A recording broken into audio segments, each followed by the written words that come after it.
I'm Murphy McCullough, EVP of Skanska Commercial Development here in Seattle. And on behalf of Skanska, welcome to the DSA mid-2020 annual meeting.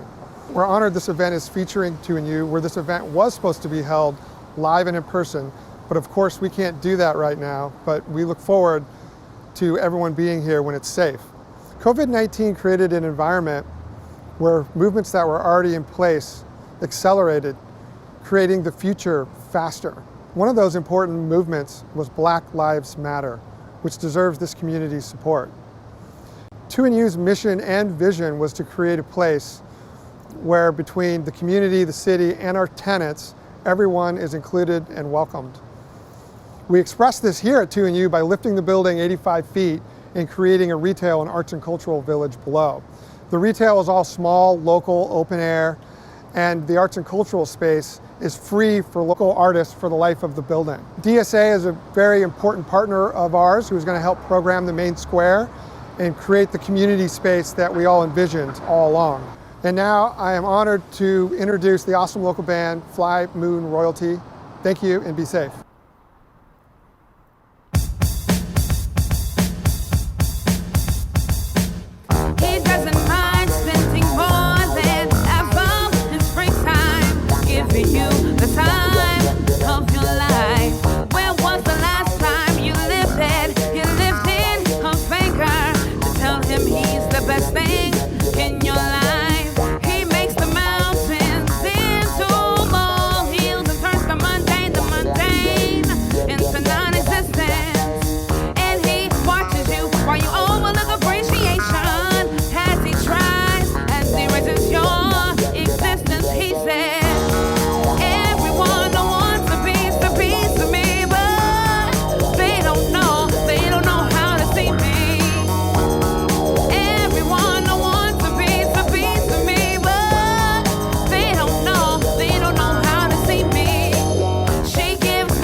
Run through my body.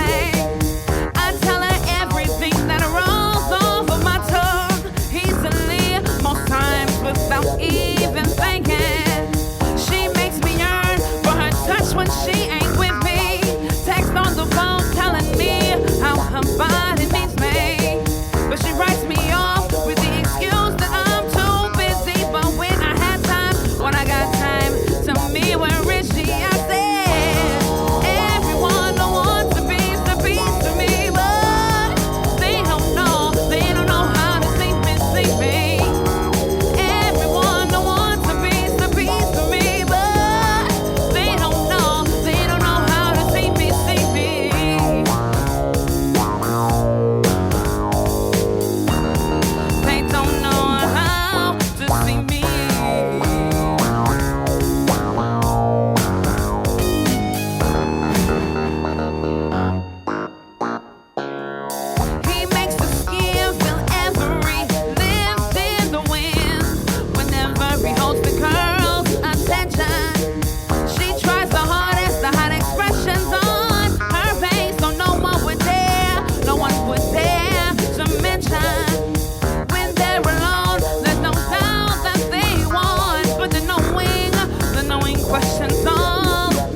but they don't see me, see me, see me.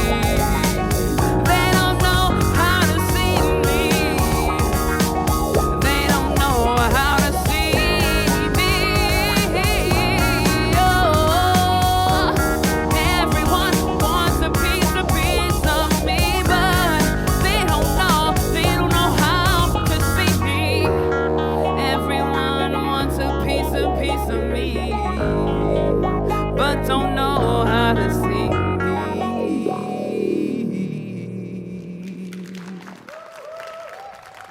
We are Fly Moon Royalty.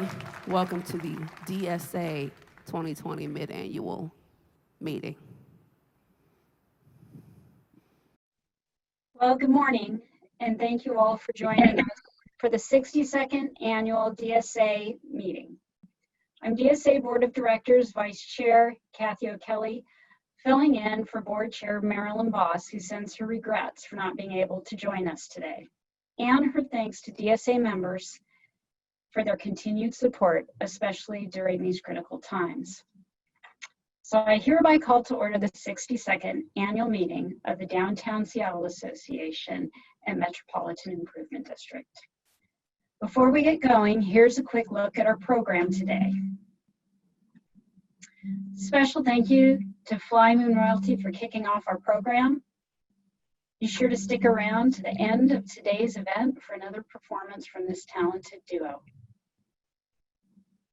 If you're a fan of live local music, you can see more acts like this throughout the summer at DSA's annual Downtown Summer Sounds concert series starting August 3rd. We'll have music throughout downtown as we do each summer, adhering to all health guidelines, of course. Keep your eyes on the DSA website for more information. Also, a big thank you to Skanska Executive Vice President Murphy McCullough for his opening remarks from the beautiful new Teal & U, and for reminding us of the importance of welcoming public spaces and creating inclusive and equitable communities. DSA will be working with Skanska to activate that unique public space with art, music, and programs in the near future.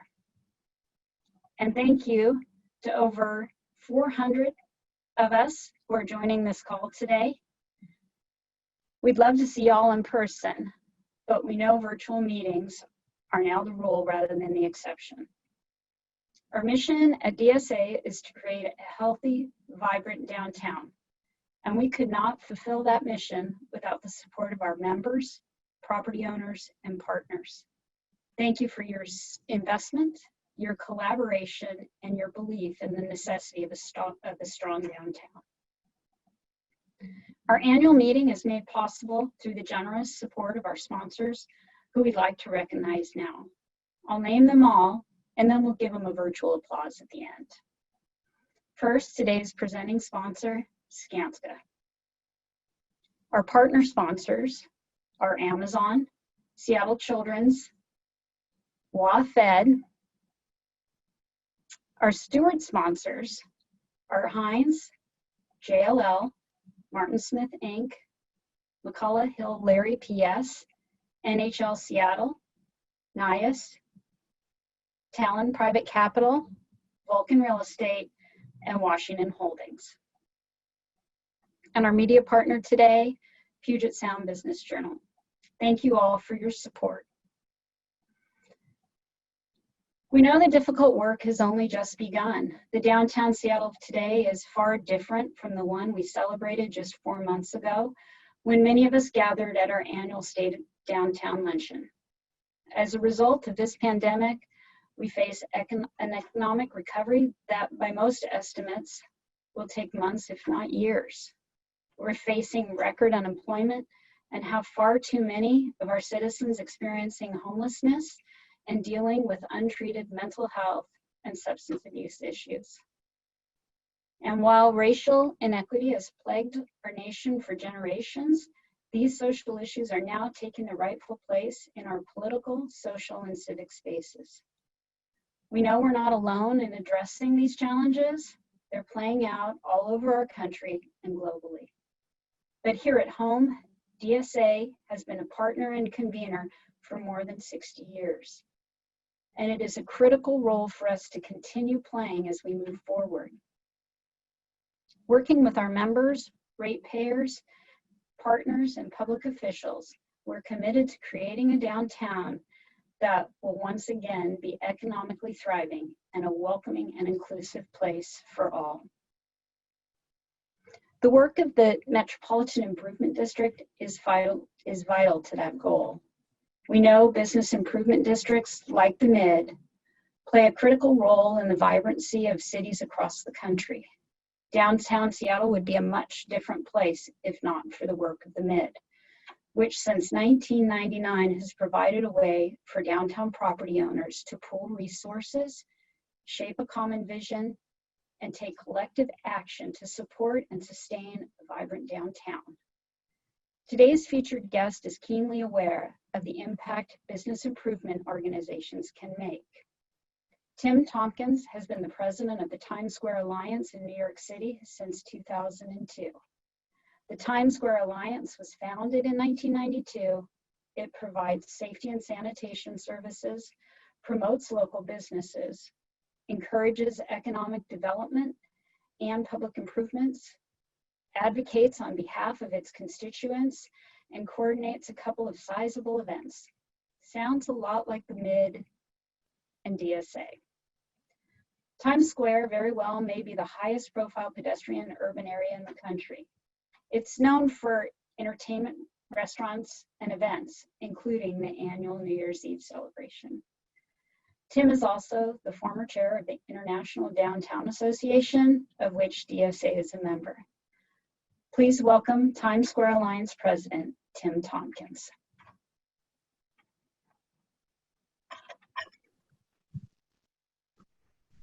Tim, you're muted.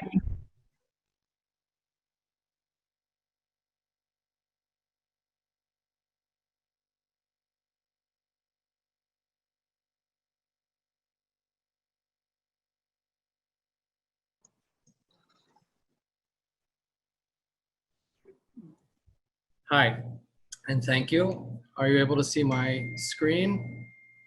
Yes. Great.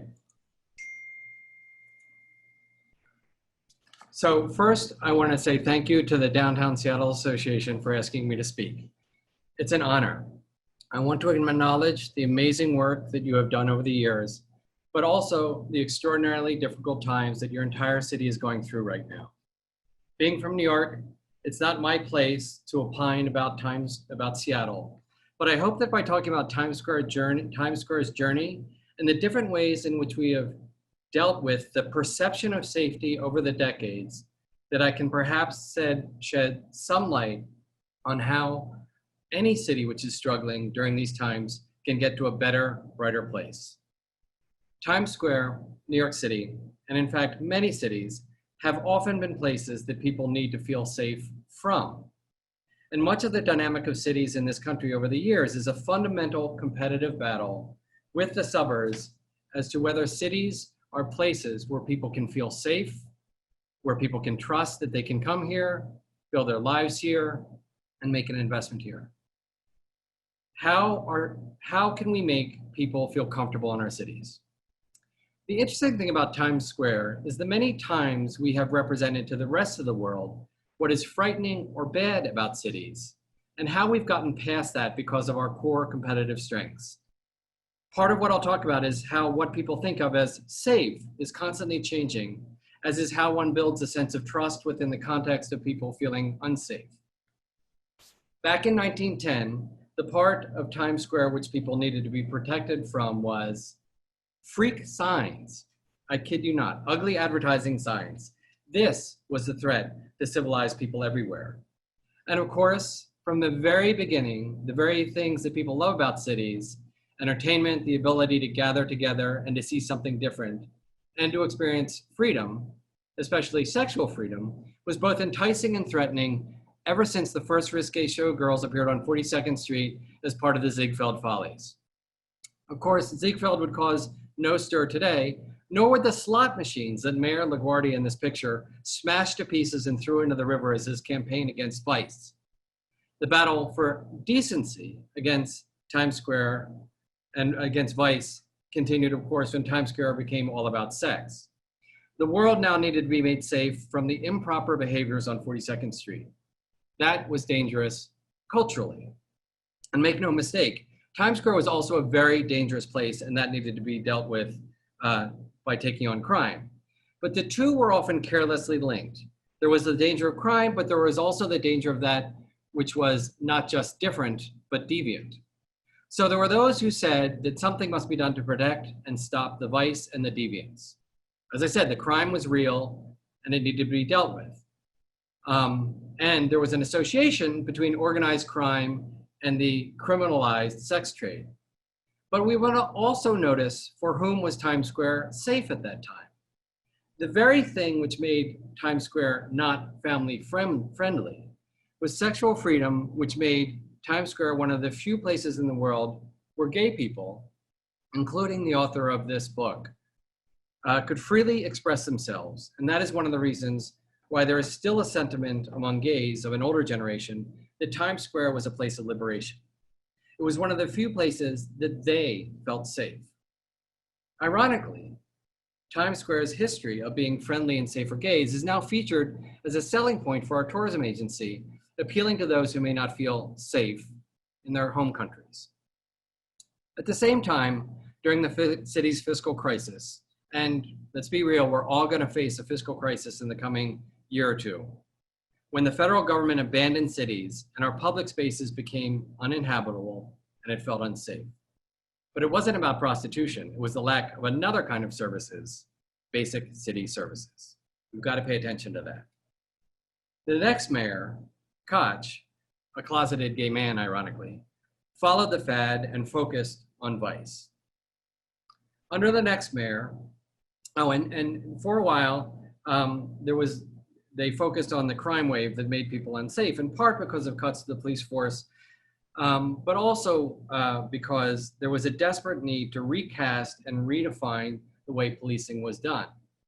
That wasn't really looked at, and people started to get desperate as the crime started to peak. And for all his current evils, Giuliani, when he was mayor, did get cops out of cars and had their responses be more driven by crime data than corruption and superstition. And as faulted as some of those systems he set up were, they were improvements over the profoundly corrupt practices which had made Times Square in New York City unsafe for decades.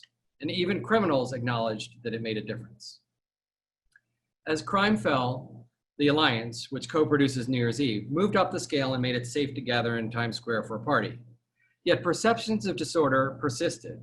The last time I saw boarded up storefronts like I see now was in 2002 for New Year's Eve, when some merchants still feared the possibility of drunks being thrown through store windows. It hadn't been that way for years, but perceptions persist, as we know, and so too did the plywood, long beyond there being a risk. After 9/11, terrorism, of course, was a concern, and like today, people were jittery about the subways.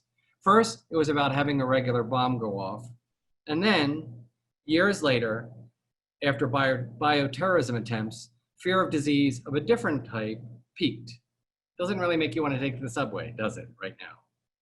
And it may seem silly now, but in each case, we had to give people time to feel safe. It takes time, but time and again, we have healed and recovered from fears which were not really based on facts. Like all of you, we did a steady stream of small things in our public spaces to help people feel safe and to return to normal. We did that in 2010 when there was a bomb scare in a car in Times Square. And again, in 2019, when in the context of all these mass shootings, a motorcycle backfired, and this is what happened.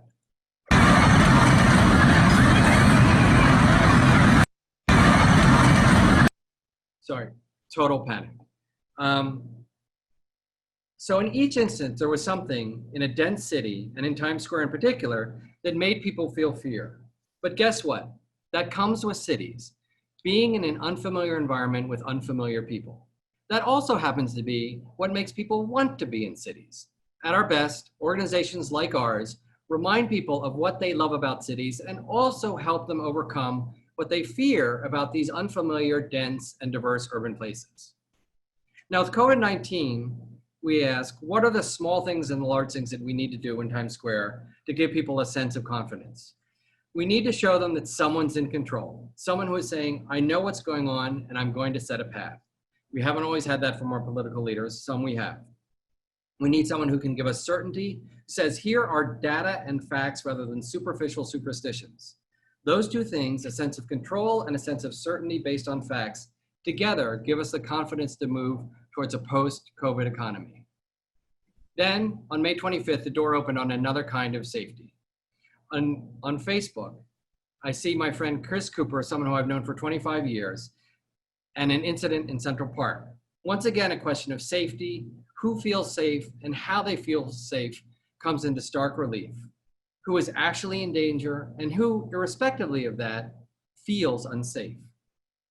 Much of the time when we've been remaking cities, we've been focused on mobile, affluent professionals who in our society are overwhelmingly white, who can choose to come to cities or not based in part on their perceptions of safety, whether or not they're based on reality.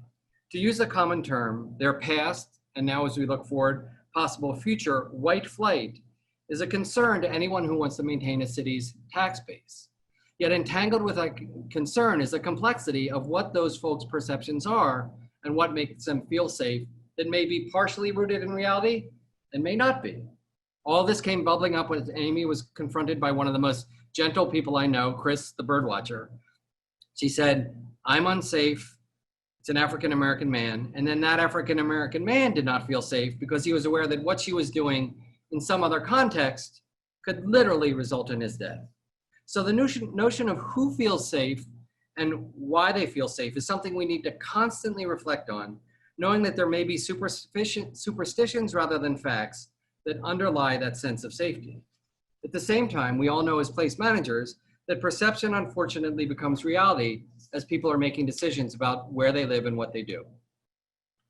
Shortly after, George Floyd was killed. Years of anger and frustration erupted because there's a whole class of people who do not feel safe, even as our cities, by many objective standards, have become more safe than they have been in decades. And then, of course, there was a response of anger, and anger can make people feel unsafe. This is 200 feet from my apartment door where I'm sitting now. And I saw 7 or 8 police cars that looked like this. And I saw this bank, which is my bank branch, that has this friendly message in it with its window shattered. I understood where this anger was being directed. And in this case, I did not feel personally at risk. But what was fascinating to me was when I posted these pictures on Facebook, friends of mine, both white and black, from in the city and outside of the city said, "Tim, go home," because they felt I was in danger. So again, who feels safe? Who feels unsafe? Is it warranted? Is it not? Is it a perception or is it not? And how does that perception play out for people who are outside of a city making a decision about whether they want to be there or not? I, of course, am not the first person to make observations about safety in the public space and trust in cities. So in the question now, at this very time, when we're trying to get people to stay away, you see these, we set them up in Times Square, one based on West Side Story, stay 6 feet away, another based on Hamilton, 6 feet away, 10 paces is better.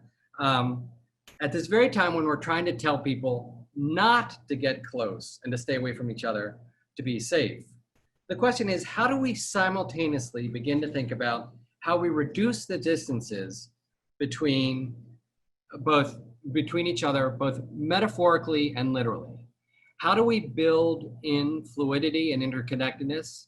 How do we do that? By creating metaphorical space, safe space individually for those who feel unsafe. How do we create a sense of safety in public spaces? How do we use our capacity as place managers to create a public space where the magic of cities, where people come together and get to know each other, can happen? And how in cities where we've been in a century where we've been segregating neighborhoods by race and class, do we undo that in some small ways? For me, one of the simplest things is to make a top priority reducing physical and psychological distance through better transit. Jacobs knew all this. She knew what had to be done. Develop trust through individual context, one small interaction at a time. Contact begets trust, and trust begets safety among strangers.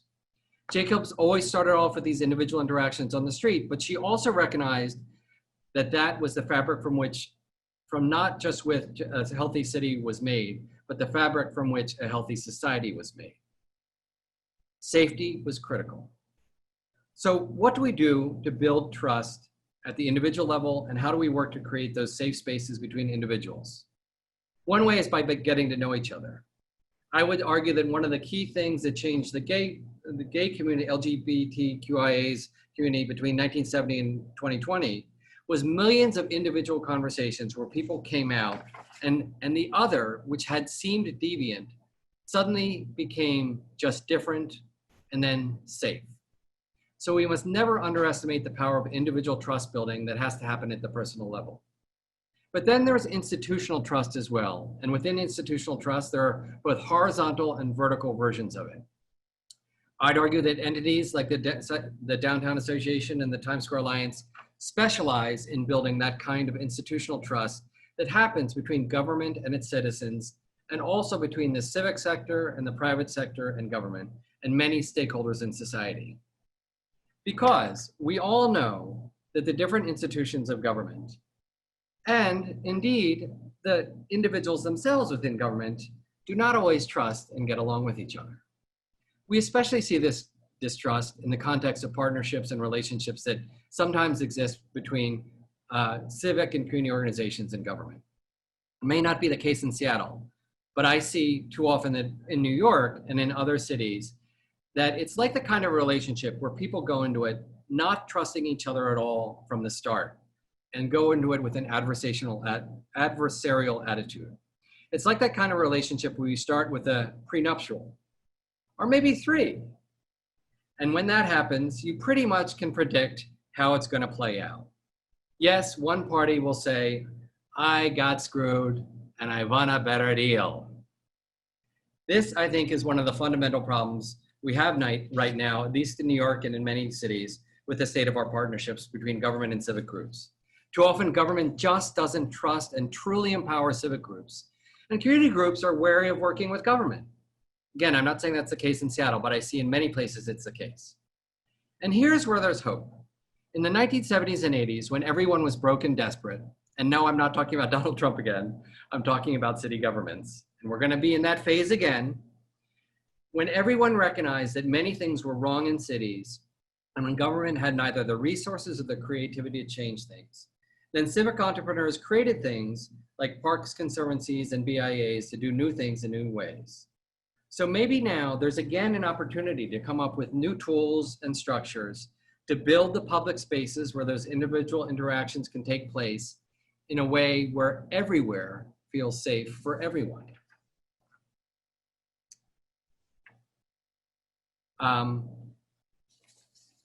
So maybe there's a sense in which where Janet Sada Khan, the DOT commissioner that we worked with, can say, maybe we can start thinking about a new road order. Think about transportation assets, streets, sidewalks, and plazas as places that are used by the civic sector, they're used for transportation, for private sector purposes, for civic purposes. We've got to rethink how these things are distributed, and we especially need to rethink how these public spaces are managed. We've got to get to the next level. BIDs and BIAs and organizations like ours were innovators in that realm. We need to keep working on that. So, pessimism abounds, and some people are saying cities are in profound trouble. I don't believe that. I think Richard Florida is right when he says that some urban successes, fueled in part by people who used ideas he started, were leading to profound problems. And we were talking about that and recognizing that, but only so much. Before COVID, we too in Times Square were driving conversations, as we did with this Kehinde Wiley statue, focused on Confederate monuments and how to rethink them. And many of us have been talking about these issues. But COVID and the Black Lives Matter movement have made it completely clear that we haven't done enough, and we haven't done it fast enough, and we haven't tried hard enough. Of course, the beginning of solving a problem is acknowledging it, and also seeing who the problem affects, as we tried to do with this digital art project that we're doing now about often unseen essential workers. But it's not enough. So maybe this unrest, this disruption, which disturbs our long cultivated sense of safety, contains the seeds of our salvation. I don't know, but I hope so. And I believe it not just because Richard said it, because years before, a woman said it, Jane. The young people in the streets and in my office who are lively, diverse, and intense, and I might add, angry and impatient, maybe they're misguided. But on the other hand, maybe they are the new lifebloods of our cities, with energy enough to remake this mess we've made. Times Square will always be, I believe, a lively, diverse, and intense place. Seattle too. We can compete, and we will, because of what we offer. It's hard now because we have to adapt and change. And we've had to adapt and change with our public programming. We can't do an outdoor Broadway series with Broadway musicians performing their own works, so we went virtual. And as you might expect, it was young people who wrote these songs for our city. Let's listen. And they said, "I'm not gonna give up." I thought about leaving, but I can't go. Yes, it was built for our great show. It's a skyline polite with streets and whatnot. All the actors running around. An ever-changing play, depending on the day. The most beautiful scenes that I found. Yeah, there's a sparkle, baby, there's a sparkle. Even in the dark, it'll shine down on you.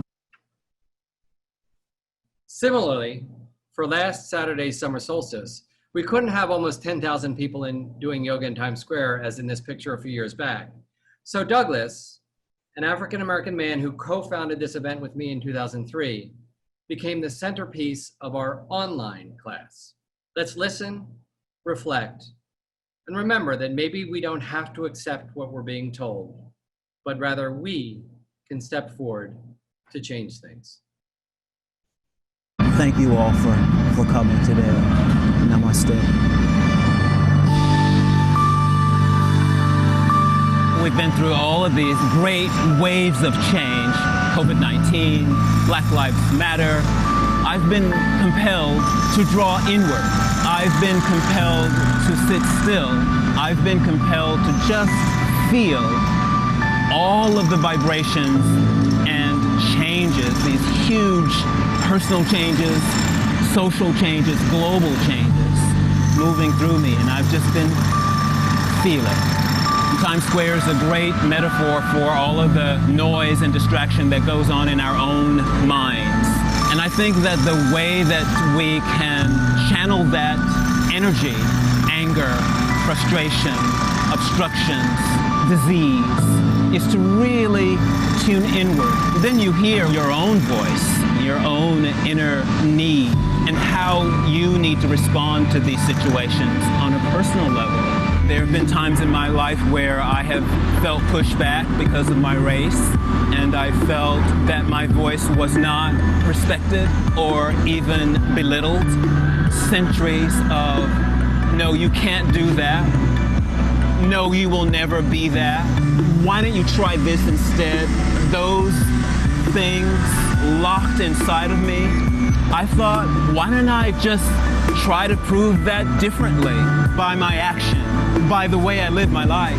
I didn't want to be a signpost or have it written on my shirt. I thought the best way would be what I wanted to present to the world, just expressing as a Black man.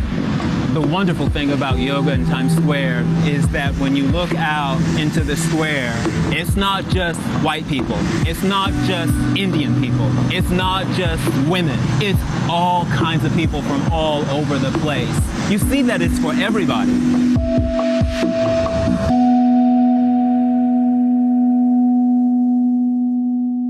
Namaste, Seattle.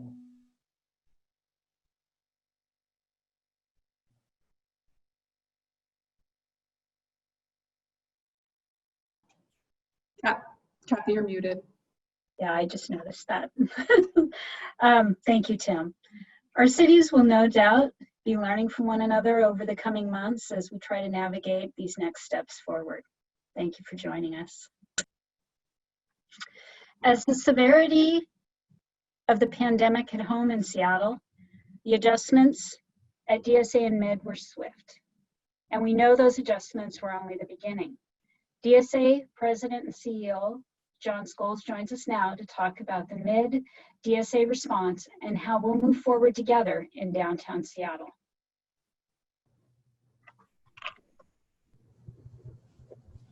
Thank you, Kathy, and great to be with everyone. And thanks so much, Kathy, for stepping up to chair this meeting as our vice chair and to facilitate our 62nd annual meeting. I really appreciate you.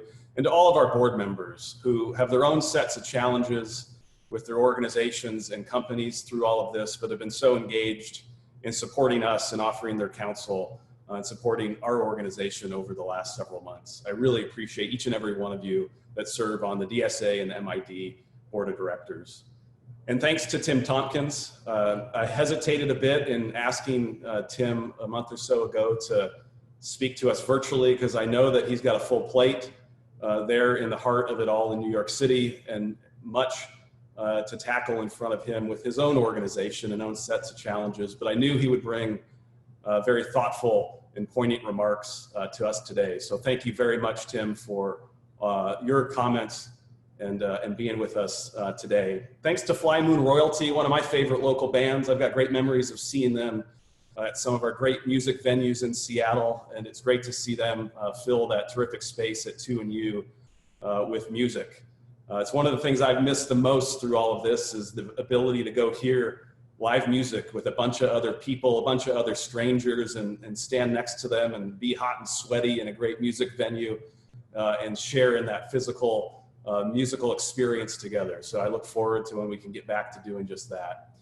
And then a final thank you to just all of our healthcare workers in the city of Seattle and King County, those within our own membership that have kept us all safe for the last several months, putting their own health and safety and the health and safety of their families on the line to help us through this pandemic and to protect our community's health and safety. So again, it's great to be with you today. It feels a little strange, but also good to have a sport coat on for the first time in 4 months. This one might be a little dusty, but I'm thankful that it still buttons. And I was noticing that I forgot to change the batteries on my clock. And it's actually not 1 o'clock, so please stick with us to the end because Fly Moon Royalty will be back. Don't rush off to your next Zoom call thinking it's 1. I will change those when we're done here. I want to start by remembering a great member of our team who passed away this week. Lee Townsend was a cleaning ambassador and a trainer on the Metropolitan Improvement District Clean Team, Team 6 to be specific, since 1999, which was the year the MID was founded by property owners in downtown. Lee was one of the originals. He left for a few years to pursue other opportunities, but he returned in 2013 to work for the MID and continue as a trainer of dozens and dozens, if not hundreds, of individuals that have come through our Second Chance cleaning program. Lee was a gentle soul, a positive individual. If you were ever stressed out or having a bad day and you had just a brief interaction with Lee on the sidewalk, your blood pressure would come down about 20%. We'll miss him dearly and extend our condolences to his family, his friends, and the members of his team. He was a great, great man and a great ambassador in every sense of the word for our downtown. So just a few months ago, I had the great privilege of standing in front of many of you across the street from where I sit today at the Hyatt Regency at our State of Downtown event to report on the incredible progress that we've made over really 2 decades of this incredible run of attracting record investment and growth in downtown Seattle. And there's no doubt that we still had a whole set of challenges back in February, but in many ways we were outperforming just about every urban area in the country over the last decade. And then we became the first urban area, the first downtown to feel the effects of the coronavirus in this pandemic in early March. And on March 5th, we, like many companies in downtown, went to a work from home, virtual work setting. And it was striking how quickly the economic impacts hit our downtown. When those tens of thousands of workers didn't come to work on Thursday, March 5th, as they were in the previous days, you could start to feel it. What I first noticed is what you didn't see. You didn't see crowded bus stops. You didn't see bars and restaurants that are usually full. You didn't see as many people in hotel lobbies. You didn't see as much traffic or people on the buses. And then I began to notice what you didn't hear. You didn't hear the sounds of the city. Our downtown got real quiet. In those first few days in early March, really reinforced to me how interconnected this place really is. When you don't have as many workers downtown come into their office every day, you don't have as many customers for restaurants and retailers, or as many arts patrons. When you don't have as many conventions and corporate business and meetings coming to your downtown, you don't have as many folks in your hotels and supporting your small businesses. It was a reflection of how interconnected our downtown really is, and this great mix that we've built of all these different uses, this dynamic, vibrant place that we've built over a 20-year period. It got real quiet real fast. And there was really no playbook. We couldn't look to another US city or metro area for how they would respond, since we were the first. And today, we see a confluence of events in our downtown, in our city, and across our country. The pandemic still rages across the US. We see economic devastation that approaches Great Depression levels. And we confront the harsh reality of systemic racism and injustice and inequality that is being brought front and center to our cities, to our civic places, and rightfully to our civic dialogue.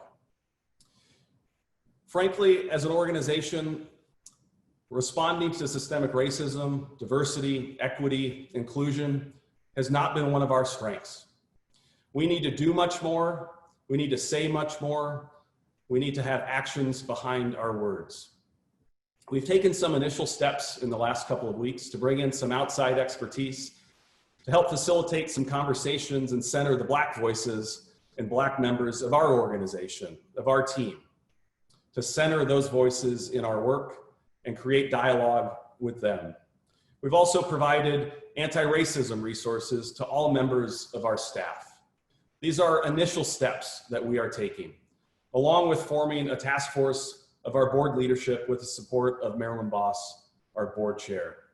There's much more that we must do on these issues as an organization, that I must do as the leader of this organization.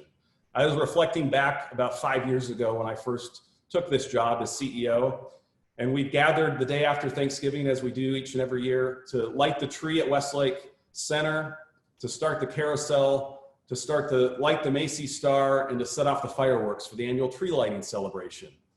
And just as the program was about to begin up on the platform of Westlake Center, there were some protesters from Black Lives Matter that came on the platform to make their voices heard, and it disrupted the choir and the program. And my reaction at the time was one of frustration that this community celebration was disrupted. And my message to you, our members, was in that vein as well. And I missed an opportunity to hold up the message that the Black Lives Matter protesters were coming to say, Black Lives Matter in Seattle, in our country. I missed the opportunity to hold that message up, to honor and acknowledge the deep pain, systemic racism, and injustice in our community. And since that time, not much has changed. We continue to see too many Black men and women die at the hands of police. We see systemic racism in our institutions and our policies and our practices in organizations and companies across our community and across our country. Each of us must do more. And I commit to you as a leader of this organization to do much more, not just with words, but with actions on this issue. Today, I want to speak to how we've adjusted our operations since the beginning of the pandemic here in early March, how we as an organization have had to adjust to continue to serve you, our members, and downtown property owners.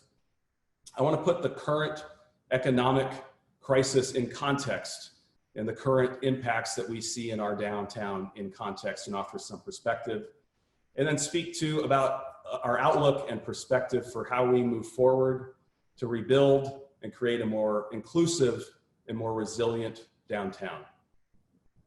So we've had to pivot, just like many of you, in our operations and how we've adjusted our programming and our work to serve you, our ratepayers and members. As I mentioned, on March 5th, we went to a work from home setting for those who could perform their duties from home, and then slowly began to modify our ambassador operations, our cleaning, our safety, our homeless outreach, and our park management services in the field to ensure that we could keep our own team members safe and appropriately social distance their deployments and operations and their activities, but to also preserve our cash and reserves as we foresee a difficult road to recovery.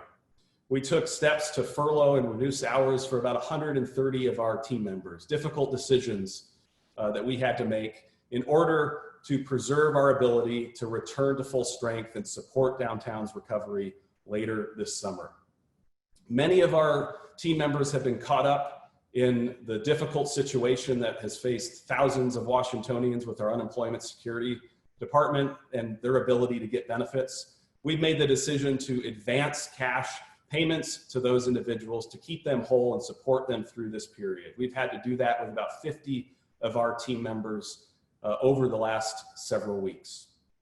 We've extended memberships for some of the hardest hit sectors within our downtown, so arts and culture and restaurants and retail. We've extended those memberships for a year. We've adjusted our advocacy and our research and our communications and our public policy work to be a resource to you, to the media, to public officials around the economic impacts in our downtown. We want to have a clear sense of what we face and what our challenges are.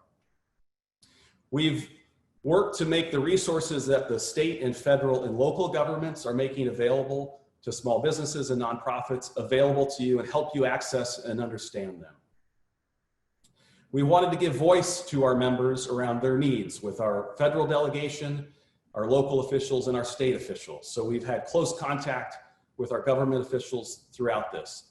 And we've wanted to think from the beginning around what does recovery and reopening look like. We've had to pivot significantly, like all of you, so that we're in a strong position as an organization to help support reopening and recovery and a return to service in our downtown later this summer.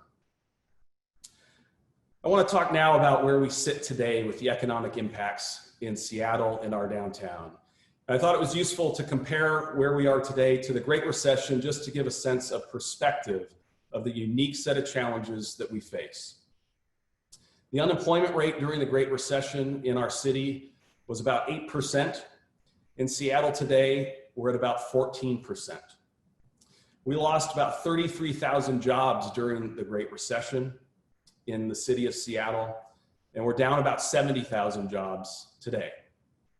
During the Great Recession, hotel revenues were down about 15% at their worst. Today, they're down 85%. Convention attendance dropped 11% during the Great Recession.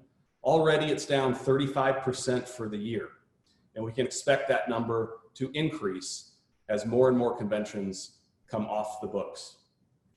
Across the state, business starts were reduced by about 10% during the Great Recession, and we've seen a 21% reduction in new business starts across Washington state already this year. So there's no doubt we face a historic set of economic challenges in our downtown and across our city and across our region. And the more dynamic that your downtown is in many ways, you know, if you've got a downtown with great arts and culture, a great food scene, a great retail, a place that conventions want to be, where business travelers want to hold meetings, a place where leisure travelers want to be, a place that welcomes cruise ships, that's got great arts and culture, that has sports close in.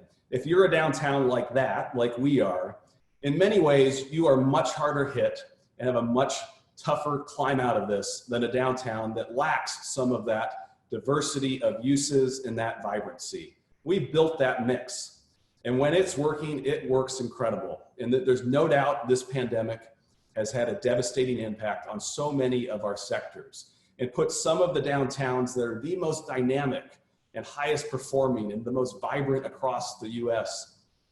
Those are the downtowns that are facing the toughest challenge. We are in that group. There are going to be downtowns in other parts of the country that, you know, don't rely on transit, where most people drive to work. That's not our situation. They're going to have an easier time recovering. There are downtowns that lack great retail in the heart of their downtown. They're likely to have an easier time to recover. There's downtowns where they're not great business and convention destinations. They're going to have an easier time in recovery. We have our work cut out for us, no doubt, and I think we need to face up to that reality and the set of facts that confront us.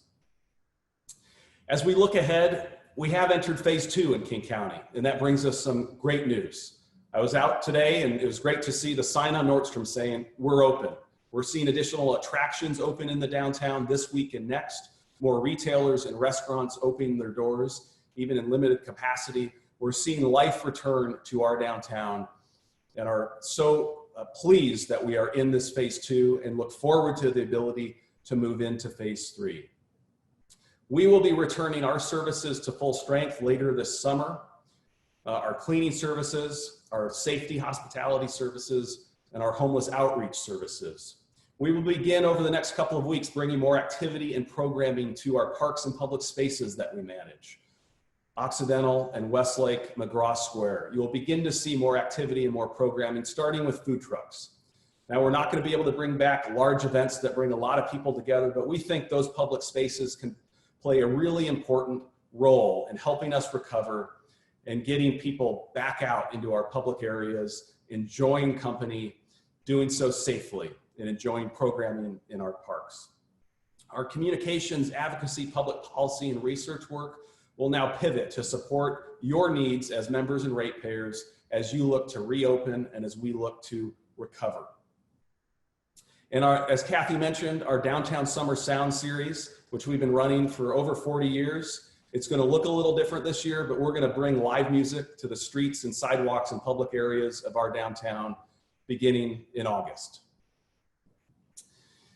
There's no doubt we have a steep hill with a strong headwind as we look to recover. And I want to speak to where we believe we need to be focused as a city and as a downtown to ensure recovery. First, we can do no harm to Seattle's economy. We cannot isolate Seattle and put ourselves at a disadvantage with new regulations and new taxes. As I mentioned, we face historic economic challenges that pale in comparison to what we dealt with during the Great Recession. We can first do no harm to Seattle's economy. Second, we've got to get the basics right. People have to have confidence and certainty that the basics of our local government, the basic services of municipal government can be delivered. That is so key to instilling confidence in the customer, the visitor, the consumer, the small business owner, and the downtown worker. The basics of city government, of our local government, have got to work. We first must focus on how do we sustain those basic services, as we know we're going to face a $300 million or so deficit in the current budget and a deficit in 2021. We've got to get the basics right and start with first, how do we sustain the basic services of government before we talk about new spending and new programs. We must ensure that our neighborhood business districts, the greater downtown, is healthy and safe for everyone. Now, I think there's a thoughtful conversation to be had about what does policing look like in the 21st century? How does it need to evolve? How does it need to adjust to meet the needs of our community? But simply defunding the police by 50% is not going to help that individual that's out on the streets of downtown right now, dealing with a significant behavioral health issue, substance use issues, and creating safety issues for the neighborhood and having a negative impact on their own behavior, their own safety, their own health. We ought to have a thoughtful conversation about how we help them, about how we ensure that they can be healthy and safe in the neighborhood as well. We must create safe and healthy neighborhoods throughout our city. Our downtown must be safe and healthy to support recovery. Our transit system is so key to moving lots of people here and back home each and every day. Just 25% of downtown workers were driving to work alone before the pandemic. We are so reliant on a healthy, functioning transit system and transit service. We must provide information to riders so they know what's expected of them and what they can expect when they get on that bus or that train. They need to know what the service levels are going to be, what they need to do as a rider, how many people are supposed to be on that bus or train. We have to provide clear information and communicate to employers and employees what our transit system is going to look like and how it's going to evolve over the next several months. Transit is so key to our recovery. We also must stay true to who we are as a downtown. We must stay true to our fundamentals. You know, when we faced adversity in the 1960s and 1970s in our downtowns across the US, when lots of people left for the suburbs, when the investment and the action and all the energy left cities, in many ways, our recovery strategy was to imitate the suburbs. We saw what they were doing, and we didn't stay true to the principles of what made great urban places terrific in the first place, and we tried to imitate. We built structured parking garages in the middle of our downtown. We designed everything around the car and the vehicle. We widened the roads. We turned everything inward instead of facing the street. We chased what we thought the market wanted, and we were wrong. We need to stay true to who we are as a downtown as we build and recover. We need to stay true to walkability and the human scale and build this downtown for people. We know what works. We know what the market wants. They want walkability, great dynamic public spaces, great urban places. They want an urban experience that you can't get or replicate anywhere else. We need to stay true to who we are as we look toward the future. And finally, we are going to need more federal investment. The federal response must be a sprint and a marathon. The steps the federal government has taken to date are significant and important, and more is needed, particularly around infrastructure in our cities, in our downtown. Local governments are not going to be able to sustain their capital programs in the next 1 or 2 years. We are going to need federal investment, not just to keep those jobs going, which is critically important to our recovery, but to build our cities for the future so we can compete globally with cities around the world in the 21st century. The federal government must continue to invest at a local level in our cities, particularly around infrastructure to support our recovery. So downtowns like Seattle and our cities across the country have faced great adversity before, from pandemics, natural disasters, economic collapse. And as Tim mentioned, there's plenty of people out there that are writing off cities and writing off downtowns, suggesting that everybody's going to flee and never come back. I don't buy that. I don't think you should either. I think we should remember that every pandemic since the history of time has been centered in our cities, has had disproportionate impact on our cities. And each and every time, our cities, our urban places, our downtowns have emerged stronger and more resilient. In Seattle, we've had our own set of challenges. I reflect back to the Great Fire of 1889 that took out 30 blocks of our city. The central business district, which was in Pioneer Square at the time, gone. 120 acres burnt to the ground. 3 fishing wharves burnt. The railroad terminal at the time burnt to the ground and destroyed. Incredible devastation in our city. Incredible adversity in our downtown. 2 years following the Great Fire, the city of Seattle's population nearly doubled. We went from a volunteer fire department to a professionally run and city managed fire department. We secured our water rights at the Cedar River watershed. And because of the population boom that we experienced and the investment that followed the Great Fire, the Great Northern Railroad picked Seattle as its northwest terminus. We've faced great adversity before in our downtown, and we've gotten through it together and built a stronger downtown.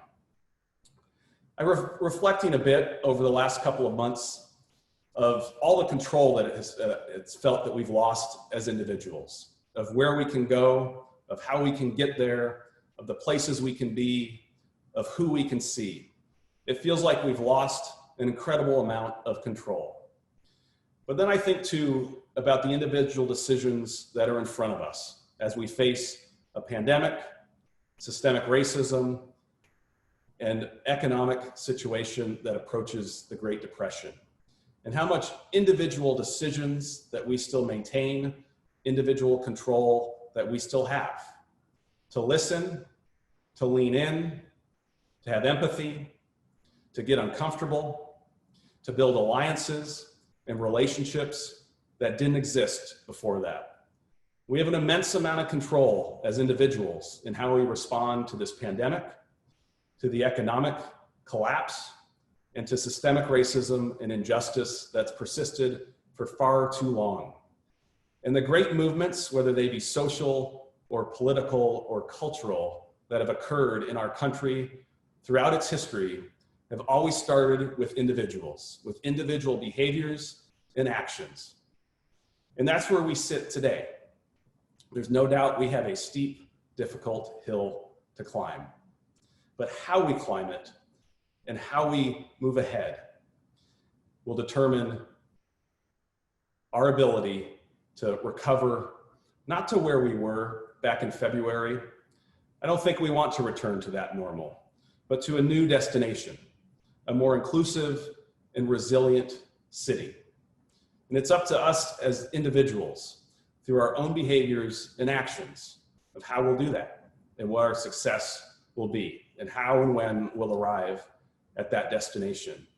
And we have a choice of whether we want to continue with the sometimes adversarial, oppositional, polarized politics that have defined our country and in some ways our community for the last several years, or whether we take a different approach and we lean in and listen and build relationships with folks we didn't have relationships with 4 months ago.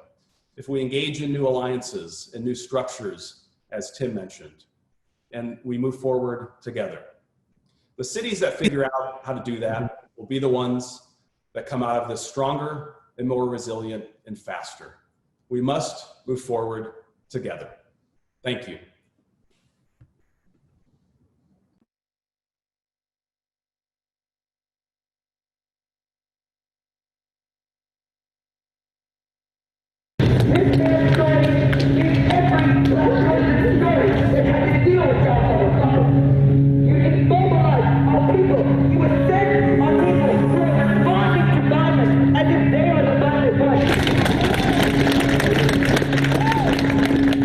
We need to make sure that the least of those among us are heard, seen, and valued. I think everyone should be heard. To ensure that every voice is heard in the city. These are huge, monumental changes that are long overdue.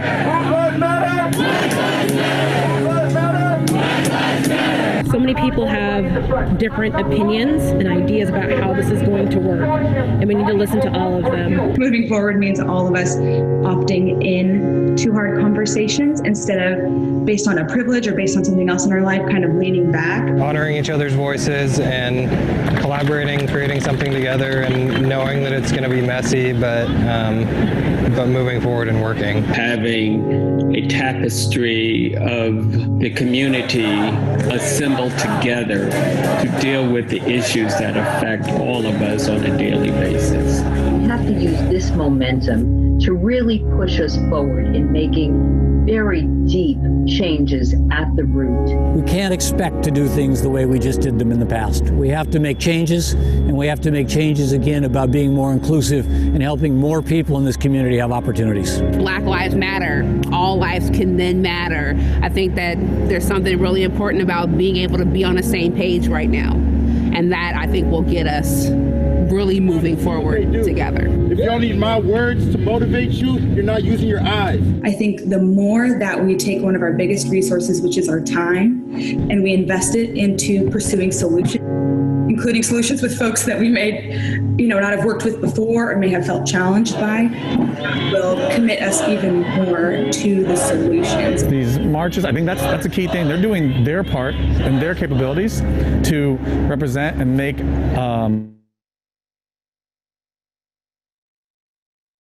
do the same thing, but everybody can do what they can do with their best capabilities and be the best they can be at that moment. We're going to have to be uncomfortable. We're going to have to step back and let those who have not had a voice and an opportunity take the lead.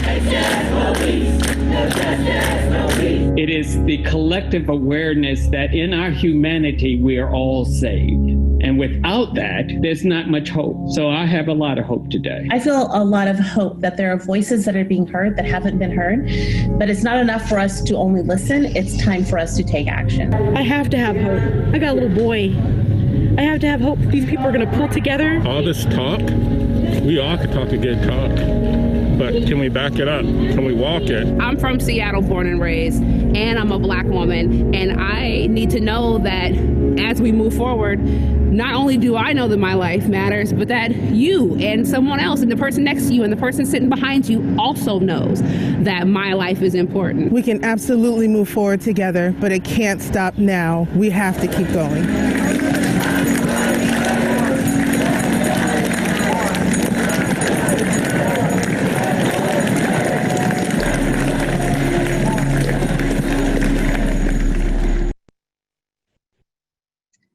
Thank you, Jon, for your words and for those powerful images. At DSA, we believe that when downtown thrives, the whole city flourishes. And none of our work on behalf of downtown or this city would be possible without the support of our members and ratepayers. We're thankful for this year's many new members at DSA. And as always, we're going to present those new members here for you all.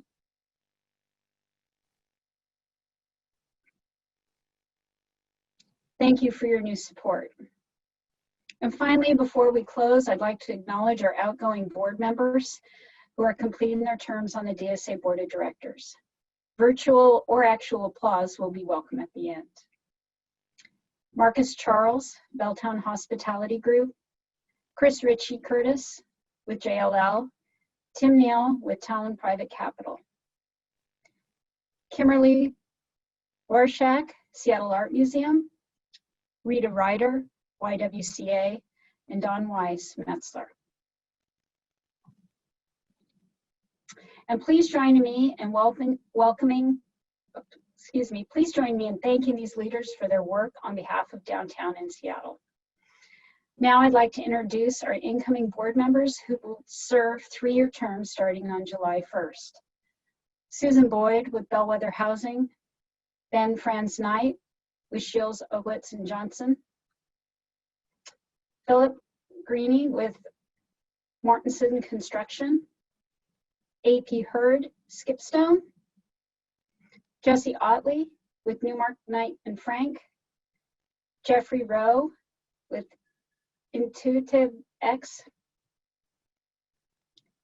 Brian Surratt with Alexandria Real Estate Equities, Raymond Tymus Jones with Cornish College, Maria Chavez Wilcox with YWCA, and Rick Yoder with Wild Ginger. We look forward to their participation and perspective in helping guide the work of Downtown Seattle Association and in moving this great downtown forward. As we adjourn this 62nd annual meeting of the DSA MID, here one more time is Fly Moon Royalty performing Higher at Skanska's 2&U. Thank you.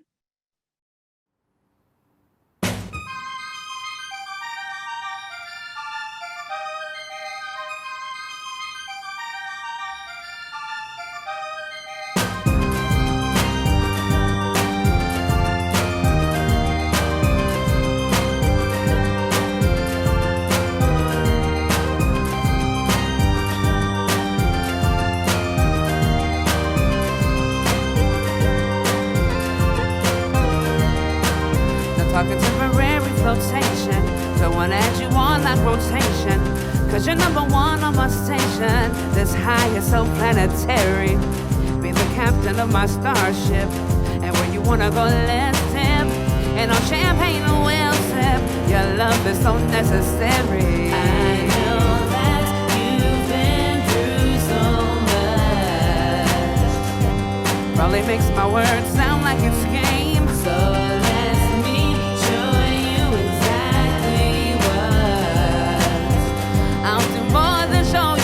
what I'm saying, I just wanna be with you not just for a one-time deal. Your heart I will steal. I just wanna be with you, wanna take you higher. Let me hold your hand while we're walking. Say just what you mean when we're talking. I love that you speak with intention, intelligent, humorous, colorful. Cruising under moons and stars, photos from Vegas we spent on Mars. Like the way wherever we are, you for me and there's no other.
take you higher. Make you feel things you thought you'd never feel. I just wanna be with you, wanna be with you.